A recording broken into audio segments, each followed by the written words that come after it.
So ito okay na. Nag-spin dry na siya.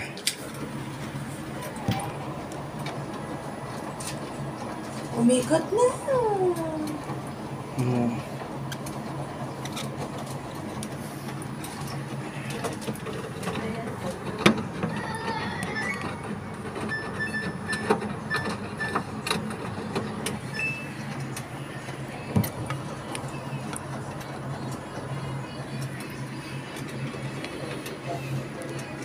Kaso, uulitin ko pa rin yung laba dyan kasi na... Ilang araw po ito na-stock?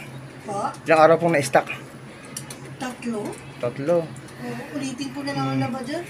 Tinry niyo pong mag-contact sa service center? Hindi niyo ma-contact?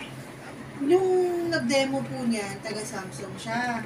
So, kinontak ko siya. Tinatanong ko nga sana kung siya yung pwedeng pumunta, patignan. Sabi niya hindi daw pwede, kailangan job order daw. Siya daw yung magpa-follow up siya daw yung Matagal. sa office nila. Matagal. Siya daw yung magre-report, ganyan. Kasi hinihingi ko nga po sana yung contact number ng office at ako na lang yung mapapaschedule. Sabi niya siya na lang. Kaso ilang araw na, wala. Oo. Sabi ko baka marunok na yung mga gamit ng anak ko sa loob. Okay lang sana kung gamit namin kasi puro gamit ng bata kasi yan eh. Oo. Sige ma'am, iyan niya ma'am. I-stop ko na po. Pwede nyo gamit mo sa regular yan. 3 araw na stock yung damit.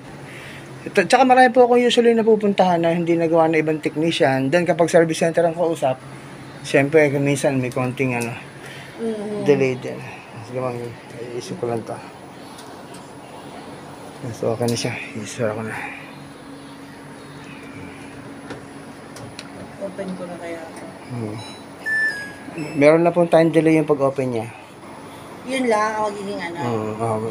May time delay po siya. Mga kasi kailangang masigurado niya na wala nang laman yung loob. May time delay po siya.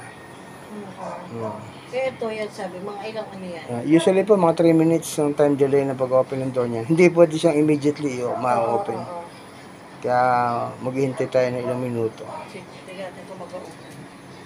Para umpisahan ko ulit ng bago. Amoy na ng mga gamit na mga.